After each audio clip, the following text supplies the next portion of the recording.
Tu as également interviewé une personne, ça m'a interpellée quand j'ai vu ton interview, avec une personne qui a un parcours des plus exceptionnels, André Brugiroux, qui a juste eu l'audace de visiter tous les pays du monde. Et donc, je voulais voir aussi avec toi, qu'est-ce que cette personne avait pu t'inspirer, avec quoi est-ce que tu ressors de ces entretiens Parce que c'est encore un autre type d'audace qui est encore décuplé. Ben, je pense que cette personne a eu l'audace, le courage de vivre ses rêves. Il est allé au bout de son rêve quand il était adolescent, c'était de parcourir le monde. Mais il ne l'a pas fait pendant quelques mois, il l'a fait pendant 50 ans. Donc il a vécu son rêve et à chaque fois il a trouvé des solutions. Parce que c'est parcourir le monde avec $1 par jour. Donc ça veut dire qu'il n'allait pas à l'hôtel, il n'allait pas... donc il vivait avec les livres qu'il a écrits et qu'il a commercialisés, puis les conférences qu'il faisait. Et il a été au bout de ses rêves et aujourd'hui il vibre vraiment cette passion. Alors au-delà de ça, au-delà de vivre ses rêves, c'est qu'il a découvert vraiment pour lui comment était l'homme. Enfin ça c'était sa quête, sa quête de découverte de l'homme. Et donc, voilà. Mais il est très positif. C'est ça qui est intéressant. C'est après avoir rencontré donc, tous les peuples du monde et avoir visité tous les pays du monde et toutes les régions du monde, il est très positif sur l'avenir de l'humanité. Donc, je trouve que c'est sympa, quoi.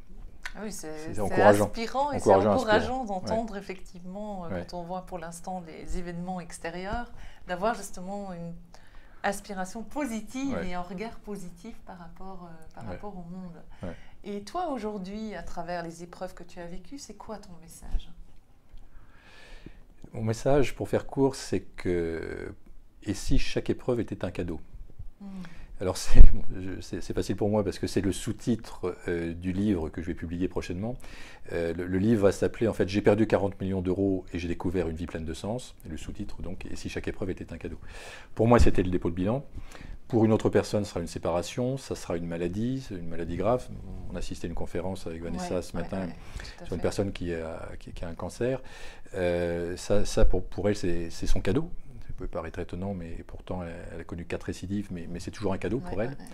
Donc voilà, on a tous notre lot d'épreuves, mais il faut l'accueillir, l'accepter, le positiver, le transcender et rebondir dessus, mais rebondir différemment. Parce que si c'est rebondir avec une soif de vengeance, bon, je connais des entrepreneurs par exemple qui ont des difficultés, qui déposent le bilan, mais qui veulent repartir encore plus fort pour montrer que finalement ils sont capables.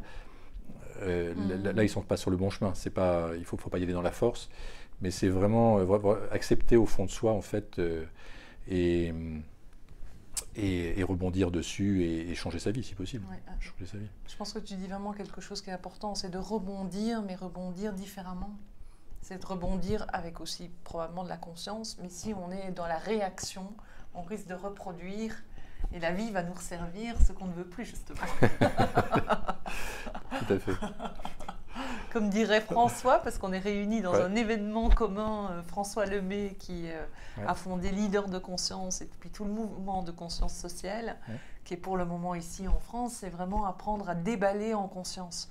Mais ce n'est pas facile quand on est dans la contraction en elle-même, parce que souvent ça peut sembler abstrait. Tout à fait. Et pour toi, tu fais comment alors concrètement quand tu es dans cette contraction, si tu es au moment de cette contraction? Bon alors, là on en parle avec recul. Quand j'étais au moment du dépôt de bilan, j'étais au fond du trou. J'étais au fond du trou, j'ai eu du mal à remonter. Mais pourquoi j'ai eu du mal à remonter? Parce que j'étais dans la résistance. J'acceptais pas cette épreuve. Avec le recul, si demain j'ai une autre épreuve, je tenterai de l'accepter, de l'accueillir, et puis d'en tirer les leçons. Donc de travailler sur moi et d'avancer différemment. Alors bien sûr ça peut paraître difficile à accueillir quand on a perdu un être cher, quand on vient d'apprendre qu'on a une maladie grave, mais vraiment avec le recul, on s'aperçoit que chaque épreuve est un cadeau. Okay. Et alors à des nouveaux entrepreneurs justement ils ont vraiment ce feu, on a souvent ce feu quand on a envie de démarrer une entreprise, qu'on a envie d'offrir son message au monde. Quels seraient tes conseils en fait pour pouvoir justement évoluer vers, je dirais plus son accomplissement quelque part? D'abord, trouver son pourquoi. D'abord, trouver ce qui nous fait vibrer, ce qui nous met des étoiles dans les yeux, et prendre le temps pour ça. Ça ne se trouve pas forcément en un claquement de doigts. Pour moi, ça a mis plusieurs années, en fait, pour que je trouve vraiment qui j'étais et quelle était ma raison d'être, en fait, et ce qui me mettait des étoiles dans les yeux à chaque fois que quand je me lève le matin. Donc c'est trouver ça, voilà. Je pense que le premier conseil, c'est prendre le temps, se poser là-dessus.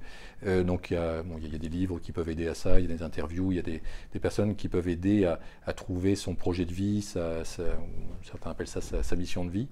Mais quand on est sur son axe comme ça, la vie est fluide, tout change et vraiment la vie est merveilleuse. Alors bien sûr, de temps en temps, on s'en éloigne. Moi, de temps en temps, je pensais être sur mon axe et puis je vis une contraction, comme tu disais. Oui, donc ça baisse un peu. Je dis, tiens, là, il y a peut-être un petit problème. Là, il faut peut-être que je me recale. Et je me recale et les choses avancent. Puis une chose aussi, alors pour savoir si on est vraiment sur son axe de vie, c'est d'écouter les signes. D'écouter les signes, les synchronicités. Voilà, ça peut vraiment nous aider chacun d'entre nous. Et vraiment être attentif aux messages qu'on peut recevoir, aux signes qu'on peut recevoir. Et quand tu parles des signes, est-ce que tu aurais un exemple d'un signe qui serait arrivé, qui t'aurait montré que tu étais sur ton X ou ta voie? Alors, j'ai un exemple récent, ça c'est bien que tu me tendes cette perche. Alors, j'ai décidé, ça m'est venu un peu par intuition, de lancer un mouvement cet été. Ce mouvement qui va démarrer s'appelle Lançons-nous. Et donc Lançons-nous, l'idée c'est d'aider des personnes à lancer leur projet, à lancer leur entreprise et aller au bout de leur projet. Voilà, mais bon, pas par différentes synchronicités, par différents signes en fait, j'ai eu la volonté de lancer ce mouvement. Bon. Et 2-3 jours après, je suis à... Ah oui, une personne me recontacte sur Facebook, quelqu'un que je n'avais pas vu depuis 15 ans, ou à mon nom passé, mais ça fait 15 ans, on s'était rencontrés à tel endroit, on avait travaillé ensemble, est-ce qu'on peut se revoir? Je n'ai pas de problème, donc on était sur l'île de Ré, donc on se retrouve dans un bistrot. Et puis on échange, et je lui parle de développement personnel, je lui parle de vidéo, de choses comme ça, parce que lui est un peu dans ce domaine de la vidéo. Et donc à 2 tables plus loin, il y avait un couple qui était là, qui me regardait de temps en temps. Je dis, bon, peut-être que je parle trop fort, alors bon, donc je baisse un petit peu le volume sonore. Bon. Et puis il va payer, je pense, et il me fait un sourire, je lui rends le sourire. Et puis je repasse à ma conversation, et en partant, il me tend sa carte de visite, et il me dit, bah écoutez, voilà, je suis désolé, j'ai écouté un petit peu ce que vous disiez, j'ai entendu développement personnel, j'ai entendu vidéo, voilà, je vous laisse ma carte, peut-être qu'on peut faire des choses ensemble. Bon, je prends la carte, puis j'ai un peu oublié, j'avoue. Et puis je retrouve la carte dans le portefeuille quelques jours après, et je regarde, et je vois marqué « On passe à l'acte ». Je veux lancer un mouvement, lançons-nous, et là il me donne sa carte « On passe à l'acte ». Bon. Et je regarde sur Internet. Et en fait, On passe à l'acte, donc c'est sur la page Facebook, il y a plus de 50 000 fans. Ils ont un site internet qui est extrêmement visité, qui existe depuis une dizaine d'années. Il fait des interviews très inspirantes, des interviews de Pierre Rabhi, etc. Et donc j'ai rappelé cette personne, bon écoutez, c'est quand même étonnant cette synchronicité, que je lui raconte un petit peu. Lui il me dit, bah écoutez, c'est d'autant plus étonnant que je descendais avec une amie toute la côte atlantique en vélo, et c'était la seule journée où j'étais sur l'île de Ré. Enfin, la rencontre la plus improbable qui puisse arriver. Et donc, et depuis, pour finir, rencontre magique, et depuis, en fait, on échange, depuis un mois, on échange par Skype à peu près toutes les semaines, et on va faire certainement des choses ensemble, peut-être un programme ensemble, ou des interviews ensemble, etc. Voilà. Ah bah super. C'était étonnant. Ouais. Eh ben justement, ça me permet, on va arriver un peu à la clôture de cette interview, mais ça me permet justement de voir la suite. Moi, je suis déjà curieuse aussi de connaître la suite de ce mouvement Lançons-nous. Donc, tu me tiendras au courant, on se tiendra au courant de ce qui va démarrer. Et donc, je voulais aussi simplement quel serait le mot de la fin et qu'on puisse aussi savoir où on peut te retrouver, parce que tu as quand même 3 blogs. La chaîne YouTube. Alors rappelle-moi, c'est Révéler ton potentiel. Réveiller son potentiel. Liberté financière zen, ludovicbréant.fr et la chaîne YouTube Ludovic Bréant. Okay, et voilà. Bientôt la page Lançons-nous. Exactement.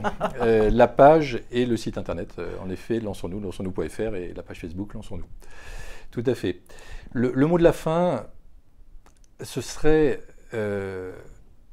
croyez en vous. C'est-à-dire que allez chercher votre pourquoi, ce qui vraiment vous anime, ce que vous avez vraiment envie de faire, ce qui vous fait vibrer, et croyez en vous. Bien sûr, il y aura des obstacles, bien sûr, il y aura des difficultés, mais on les surmonte. Quand on est sur son axe, sachez qu'on les surmonte. Donc croyez en vous et avancez.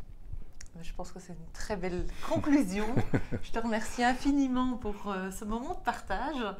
Vous pourrez retrouver l'entrevue sur le blog vanessaring.com et au plaisir de se retrouver très prochainement. Merci beaucoup Vanessa. Merci beaucoup. Sache aussi que tu m'inspires beaucoup, parce que je suis ce que tu fais et j'aime beaucoup ce que tu fais. Tu fais des belles interviews. Merci. Donc, je suis touchée aussi. Ouais, non, merci, et tu as un très très beau parcours de vie aussi, donc tu es très inspirante. Merci, je suis touchée. Merci beaucoup. Je vous dis donc à très bientôt. À bientôt. Bye bye. Au Bye. revoir.